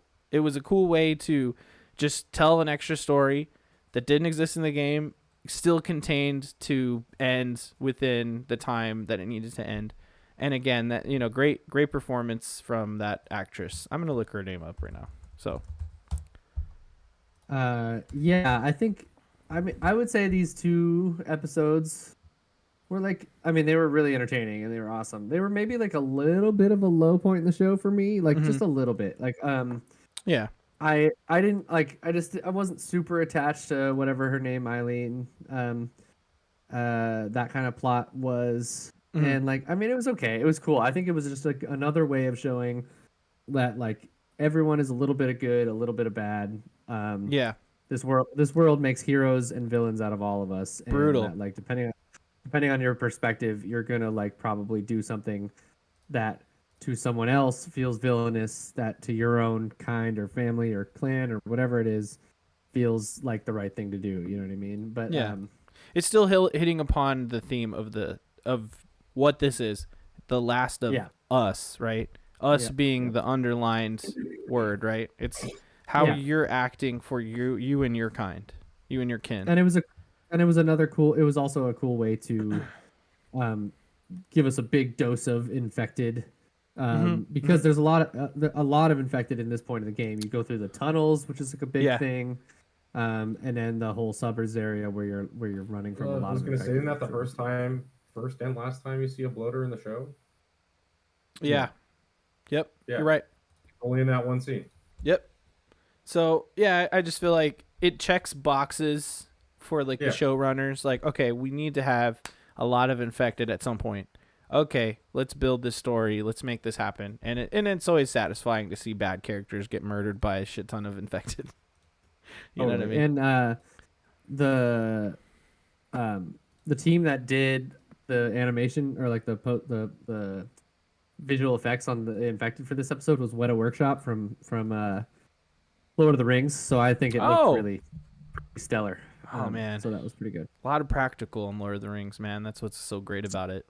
Yeah, so they did a lot of that here. Cool. I mean, a lot of the actual clickers and stuff were these full on costumes. Crazy full on costumes, and then just effects over the top of it. You know, whatever. Yeah, there's a picture of like this, like, I don't know, designer or like something makeup artist who's like hugging one of the bloater guy, right? It's a really funny fucking picture. I'll try to find it. And that actress name is Melanie Linsky. Kathleen. There it is. Yeah, there you go. Cool. Love her. If she's in something, I'm down. She was also in that. What's that? I can't remember. It's like based on the works of Stephen King show. She was in that show. I digress. Now the next episode, after we lose our buddies, Sam and Henry. I don't think we need to discuss that much. I know it's a spoiler cast, but like I'll leave a little bit there. It's sad. I will say though, I thought the Sam being deaf thing was cool. I thought that was cool. Yeah, I agree with that. Just as impactful as the game, right? That death there, right? Yeah. Totally demolished everyone's feelings. Just like the game. Mochi Squeeze definitely was a wreck after that, so I'll just put that out there. But very effective. We get the time jump to Kin the next episode, just like in the game. And that's what you were saying. Like, now we can reconnect Joel with his brother Tommy, and we learned a little bit about the, which this is where we'll spoil a bit of part 2, season 2, where everybody ends up at the start of the game, right? Which is in Jacksonville, right? Or Jackson. Jackson, Wyoming. Which, I've been to. It's some of the best snowboarding in the entire world. Oh, no shit. Yeah. It's awesome. Totally awesome. It's also the only part of Wyoming I liked because the rest of it was scary. I had really long hair at the time. Oh. I was really into reggae at the time, and let's just say that the people there didn't really like that about me. Yeah. Like, get out of here with your dreadlocks. You're like, this is get out of here with not even dreadlocks. Your long-haired hippie California smoking weed doing Sorry. So yeah, no, we get a massive look at the Tommy, where he's living, and that Jackson settlement, which just gave me vibes of part 2 in the game. So faithful to part 2. It's so live. Exactly. Like them walking around explaining what's happening and like just showing the society. Like, there's a moment in the second game, if you've never played it, where you're walking through that same place, and it's like, same shit, same exact shit. I was like, yes, this is really cool. You don't really see that in the game, you know what I mean? But in the first game, I should say. But in the second game, like, it totally happens, which is super cool. So I really dug this episode. What do you think? Good? Oh, absolutely. Yeah. Yeah. It all culminates in Joel getting hurt because they go to the what is an entire level in the game, right? It's like going to the university. It's like a long ass level. I remember it being kind of tough. Well, you forgot about Ellie's girlfriend too in the second one. She was in there. We potentially saw Dina, huh? Yeah. I'm pretty sure that was Dina. Okay, we'll spoil this a little. In the show, there's a moment where she's sitting in that movie theater thing, right? They're watching the movie, right? And she's sitting next to, a girl, right? Kind of has a little bit of a little mustachio look, like she's young and. No, that's sprightly. Not what happened. They were eating dinner. It's when they first come in. Goes, hey, what are you looking at? Yeah, exactly. And the girl runs away. Oh no, shit! And, I was talking about the girl she was sitting next to when they were watching a movie. Looked like that looked like it could have been her. Oh, damn! I have to rewatch it. Eating dinner when they first get there. Oh. And Maria's like, well, yeah, she's never, they've never seen a person act or speak like you because she's like saying fuck every other word. Yeah. Oh. Yeah. All right. Well, that could have been Dina. Either of them could have been Dina. We don't actually know. Dina. We don't know. It even kind of looks like her. Okay. Yeah, it does. Cool. I thought it might have been that other girl because she also had the dark hair and stuff, and she kind of like some hair happening. I was just like saying, when you I don't know. Anyway, it doesn't matter. Dina was there, man, and Dina is there, and she's a big part of part 2. So it's cool to see them allude to that, which we'll talk about another illusion in the front or coming up here. But anyway, point is, you get your characters. They link right into part 2. I love that they did that. This is a cool episode. Then they kind of basically gloss over a long level in the game, the university. They just kind of go there. They see the monkeys. That happens in the game. Yep. You got to fight a lot of dudes and whatnot in the game, but really it's just like one group of bandits. And then Joel gets stabbed, and then now we got problems. And I like that in the following episode, we find out that those guys are from David's camp, which is cool. Yeah. And that the, when David's sitting down with Ellie, when they first are meeting together, that he goes like, yeah, one of our guys was killed when I sent them to go search for supplies, and this guy was traveling with a little girl, and we found out that way. That was cool. Yeah, I forgot about that shit. The next chapter in the game, you're playing as Ellie pretty much the whole time.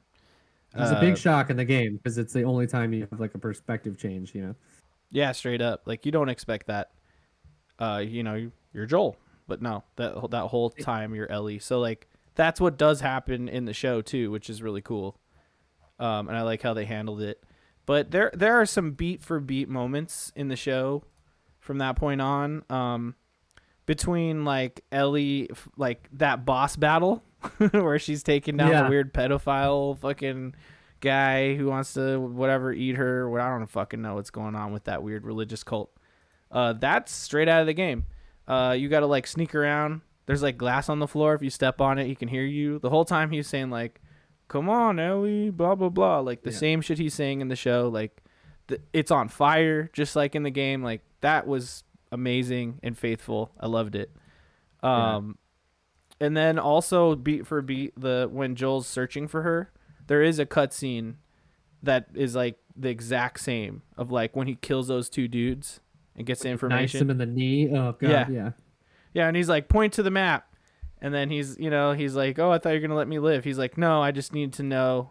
I need to see it in your eyes, to see if you would point to the same spot, and he kills that guy too. Like exact same shit happens in the game. So I dug that scene.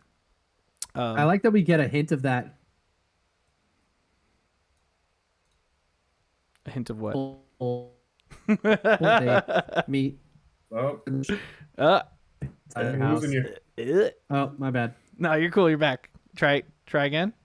Start over. Try again. I'm trying again. I like that we get a hint of that, but a less violent version when they meet that old couple. When they're looking for Jackson. Oh my god. And like he's like, point to the map, and it better be the same place that she pointed out.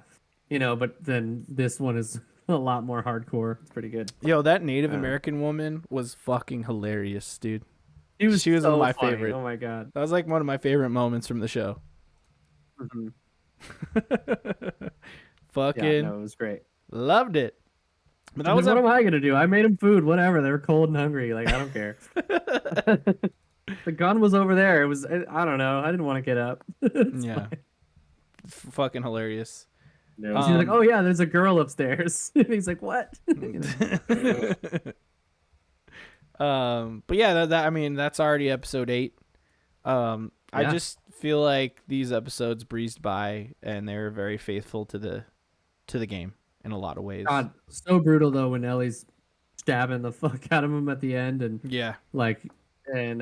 just her performance when she gets outside and Joel grabs her and she's like trying to explain and like totally just like eradicated. You can just tell like, yeah, that person's never gonna be the same again. Like that's the most traumatic shit ever, that kind of thing. Holy shit, man! If they only knew, next season will be fucking wild. Yeah. Jesus Christ. Okay, and that leads us into the final episode. So we quickly talked about this, but like the the Ellie's mom scene is fucking insane to me. And to think that was Marlene, who like was her friend and stuff. Super cool. I love that little detail. Just a little like aside for that part. So Aishu and I watched this whole season, and we finished episode 9. Right? Is it 10 episodes?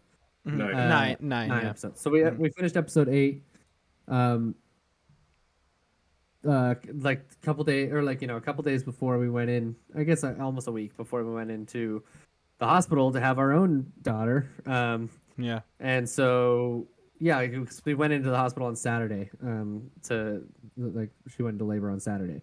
Mm-hmm. So the show comes out on Sunday. So we didn't get to see episode 9 until we already had a daughter. So watching the beginning of episode 9 where this person's giving birth while getting attacked by a clicker and all this stuff like in a house was pretty intense to watch after we had literally just left the hospital. Like, we didn't watch it until like Tuesday or Wednesday.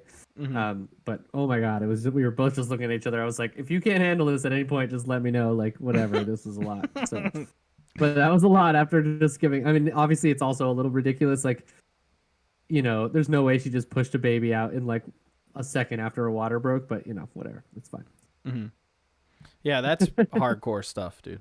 That's hardcore stuff. I mean, maybe fear or something that you can explain it away like that. Like, But I don't know. Right man. out. It takes it would shoot it. Anyways, it's fine. It's fine.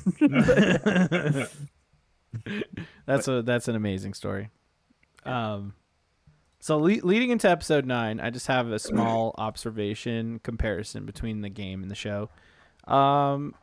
It really is a speed run of the events. It leads out a lot of gameplay elements, but there's some stuff I just want to touch upon. So like in episode 9, there's the thing where he's like, oh yeah, can you get up there and like drop that ladder, right? Oh, I like that. Yeah. And then she like drops the ladder, like just goes like, oh, there's something over here, and she just drops it, and then Joel has to put the ladder up. So like, just a quick side note, if you've never played the games, this is like a really big moment in the game that just like kind of throws you off, because playing the game, there's so many moments where you're like, all right, I'm gonna go do the thing where I boost Ellie up and she hands me a ladder. Like it happens like 10 times, you know. But on this last time, which is close to the end of the game, she does that, right? Where she just drops it, and you're like, oh, there's something wrong with Ellie. You know, this is weird. In the show, like it happens and it conveys something, but I think in the game it's more powerful because of how many times like that animation was what you expected, and this just like pulled the rug from you, you know.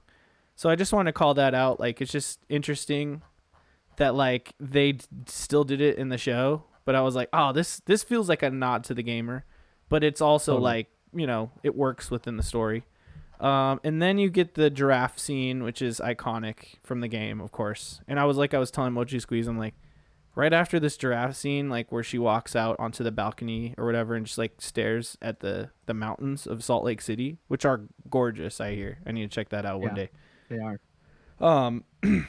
Like literally the game gives you the option to stare at that for as long as you want. Like you can just leave it there infinitely if you wanted to, you know.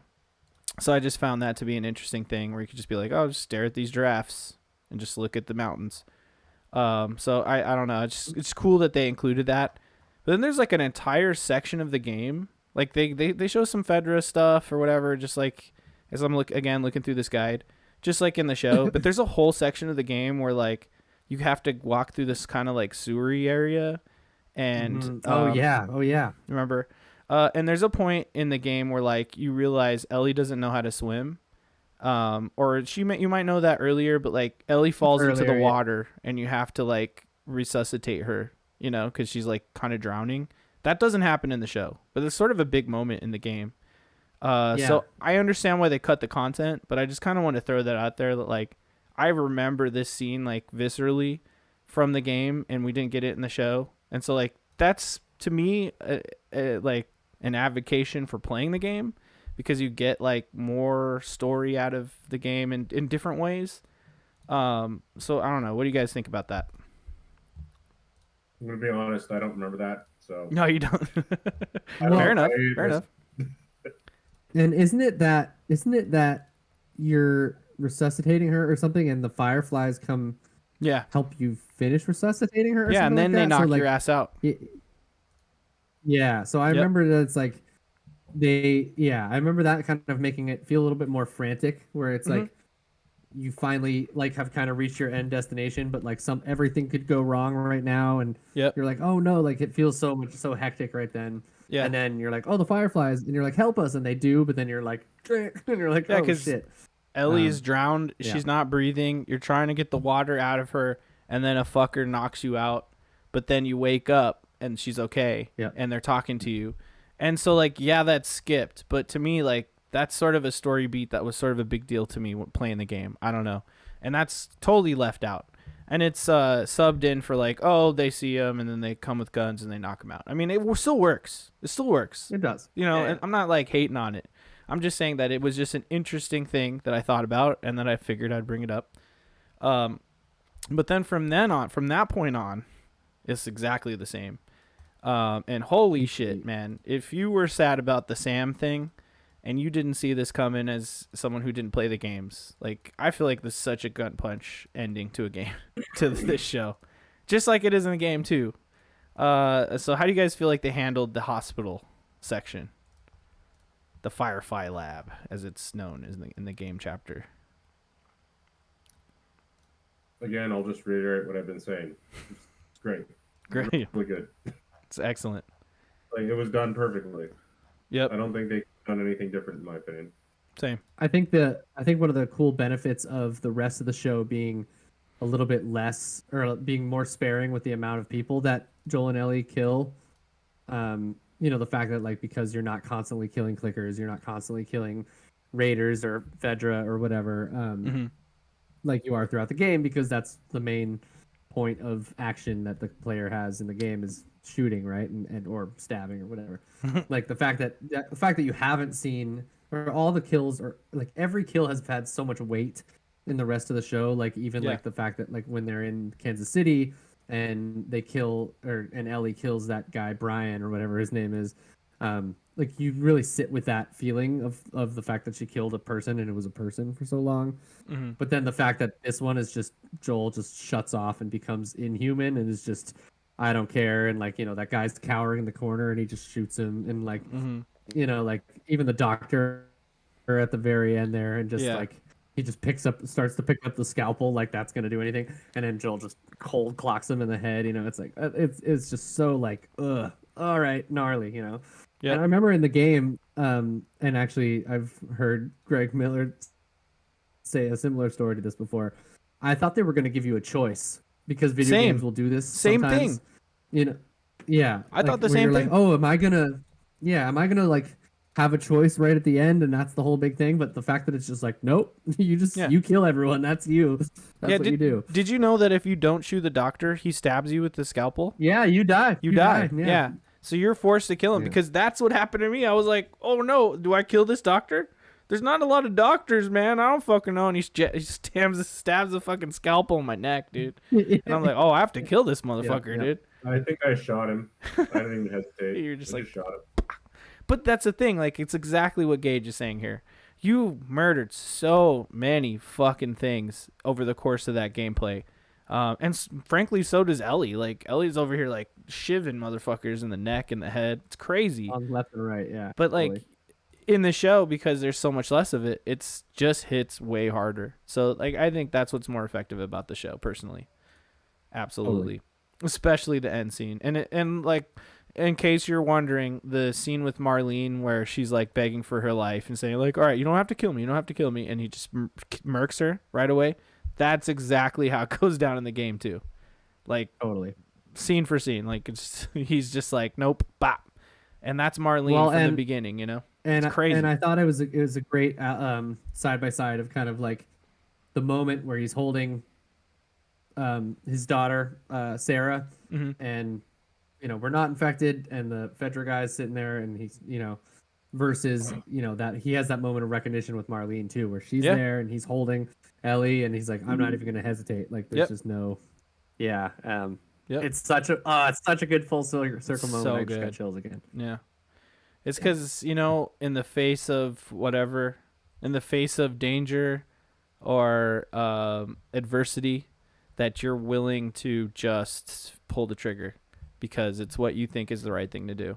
And let me tell you what, people who don't know shit about Last of Us Part 2, is that all of that, everything, him not like lying to Ellie's face, her knowing that it's a lie, what he did in that fucking hospital will feed directly into season 2. You better fucking believe it. Oh yeah. And Jesus fucking Christ. Seriously. And also like I just love one of the reasons why this is the best games of all time, and just a really good story in general, like all the way through, is like I feel like just the ambiguity of that choice at the end, and was Joel right to do those things? Is the world worth living in if the only people that you love and care about aren't there? Like, all that kind of stuff. Like, like, is humanity worth saving? Are we already doomed? I mean, I tend to go with Joel because I feel like even in the game, I was like, do the Fireflies really have it all together? Like, are we for sure that would they have actually engineered a cure if they killed Ellie? We don't know. We don't know. Yeah. No. Yeah. That's where my thing falls to, where I'm like, I don't know. You got this one doctor, like, you know what I mean? Like, I don't know. Yeah. Yeah, But- I don't know. A crazy choice either way. It's gnarly. So Yeah, agreed. Miguel, let's get your thoughts, man. Any more I already thoughts? told you, dude. You're like, bro, just it's good. Play the game. That's good. Watch it. It's all good. Get in there, watch it, play I it. think the show says what it needs to say, and it's great. Like, honestly, like, there's no commentary over here about it. You guys have said pretty much everything. Overall, like, I thought it was great, and the sequel's just as good. I'm Yeah, kind of yeah. curious to see how they're going to end up doing that. It's going to be crazy, but, Question: do you think they're going to try to cut up part 2 into season 2 and 3 or something, or you think they're gonna put it in one season? I could see them doing, like, 5 episodes for each half. Okay, Possible. I could see it. Just splitting the season. I mean, we've already talked about how part 2 is like longer, right? Yeah. But could they condense some of that? Though, to be honest with you. I think they I'm did. not sure how they would do it. Yeah. I would have just hoped that they continue to do what they did with the first season. Yeah. And, I think they will. And then it shouldn't be a problem. Either way, whether they decide to make, 2 9-episode seasons or 2 8-episode seasons or however long they need to make it. Honestly, my preference would be just make it as long as it needs to be. Okay. yeah, I think there's a chance. It's interesting, right? Because like there is a switch over that happens in part 2, like a character's perspective shift that is Yeah. like so impactful to the way that story is told. Yeah. But the thing is in television, you don't really need. You're not one person's perspective, right? Like you can have multiple perspectives in a Right. single episode if you want to. That's true You too. could- so it's like I don't know. I wonder if it's as necessary or if they don't do it, if it's less impactful. You know what I mean? We'll see. I'm definitely curious as to how they're gonna approach it, and Mhm. I just hope it's as good as what we've got for the first one. Totally. I think that if they were to take both narratives and run them concurrently, that it would do one of two things. Either be really interesting. I'm thinking like if you've seen The Witcher season 1 on Netflix, it could do something like that, right? Where it's like, oh, I don't, we're seeing all these stories from different points of view, but then they're in different time periods, right? You could do something like that. It could work. Or it could completely dismantle the narrative the way that like Neil Druckmann put it together. So I just think like I've heard a lot of people speculate like, oh, well, you could just tell both stories at the same time. Well, like you'll have this extra character. I don't want to give too much away, but you'll have another character that won't make a lot of sense and will blindside everyone. But I think it makes more sense to start with one character and then pull the rug and go into the other character's story, much like they did in the game. Like personally, I love that shit. That shit fucking bow. It blew my brain apart the way that it was put together in the game. So like I would love to see it still in show form put together in that way. But who knows? I would agree with that. I think that's how it probably worked best. Yeah. To convey the same story. Like I said, I don't know whether they want to either split a season, right, or do one season for each. Right. Yeah. But I do feel like it should be told in the same way that the game was told. It'll also be such a talking point on the internet, like, if they do that, where it's like all of a sudden you have to sit with this. Sorry, we're dancing around it, but this other character, This and other everyone's character, like, "What?" Like, I guarantee the Yeah, like who what's haven't going on played with the this? Yeah, who the fuck it'll is be a this? big talking point on Twitter. But I will say that like that character in the game, there is a section like that right away where you are at that character and you're like, who the fuck is this? What's happening? I think if they do that from the get-go and then we shift back to the characters that we should be and then what happens afterward, I think it will hit just like it should. So I just hope that they sort of stick to that structure. Now, like I said, a lot of people disagree with that on the internet. We'll see. I think it's a fun conversation to have, though. But like, I just don't want everyone to spoil what happens in the second game to everyone who hasn't played it. Totally.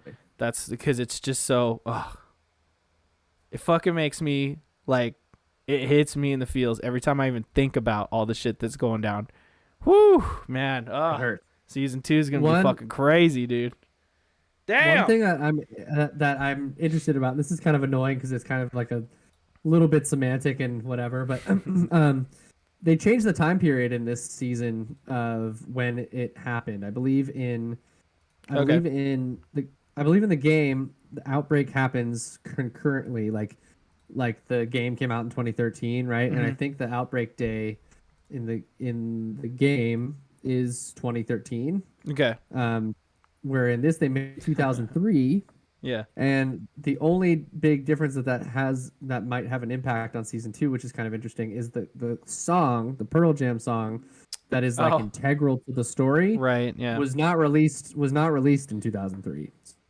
You start talking about that Pearl Jam I'm song, a little I'm bit gonna like, cry, bro. You might have pigeonholed yourself. Yeah. Yeah, you're Seriously. right. You're totally right there. And I don't know how they're gonna get around that, but whatever. But I just remember being in that game and looking around like a house and seeing a PS3 and like the God of War from that time or whatever the fuck it was. I don't know what game it was, but man, they just attention to detail. Maybe, yeah. Crazy, man. But yeah, overall, great fucking time. Great job, everyone involved. If you've never seen Chernobyl, watch Chernobyl as well. We've been talking about Last of Us. The same dude. You dropped his name. I forgot his name. Craig Mazin. Yeah, he's a duo though. I think there's like another person involved in that project. But regardless, please watch that. I know Miguel's been watching the show. I think that he's enjoying it, right? No, it's really good. Yeah, excellent. I'm gonna probably finish it after we're done here. Fuck yeah, brutal. Yeah, Joy and I just were just so sad watching that. It's a real thing that happened, man. It's fucking ridiculous. The hubris of man. Man's ability to unmake itself. So wild. And just bravo. So, fellas, I want to thank you for being a part of this, our first ever spoiler cast. I enjoyed this conversation. Any closing thoughts for anything? Are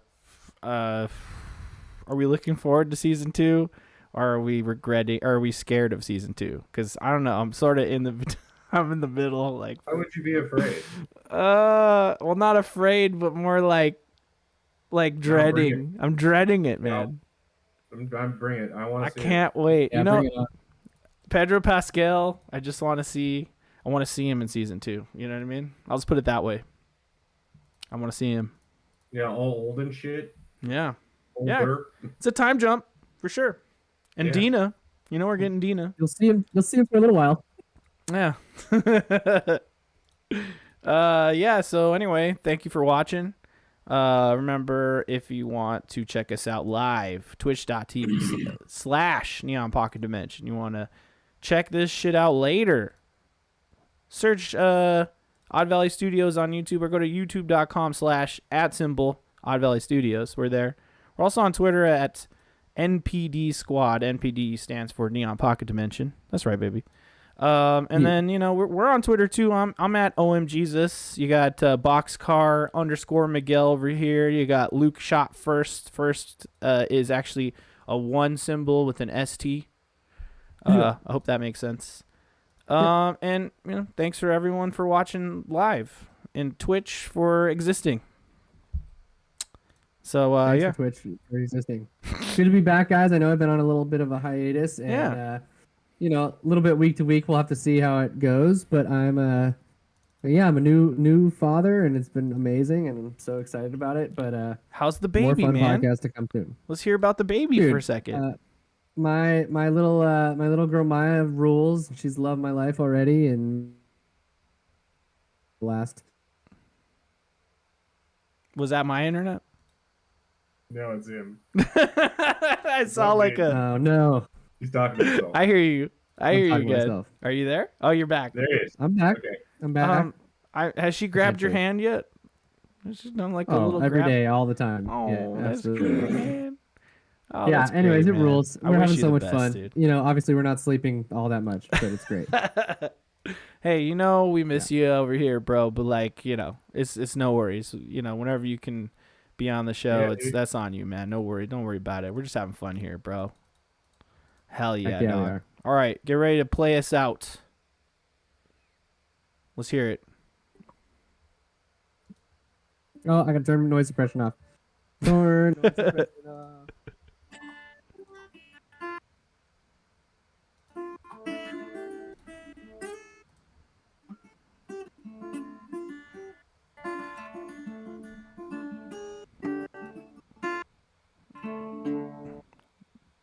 Damn, the fade didn't work. Let me fade myself out. No, it didn't work. Hold on, wait. Hold on. Hide. Here we go. Fade. Swing. Swing. Swing. Goodbye.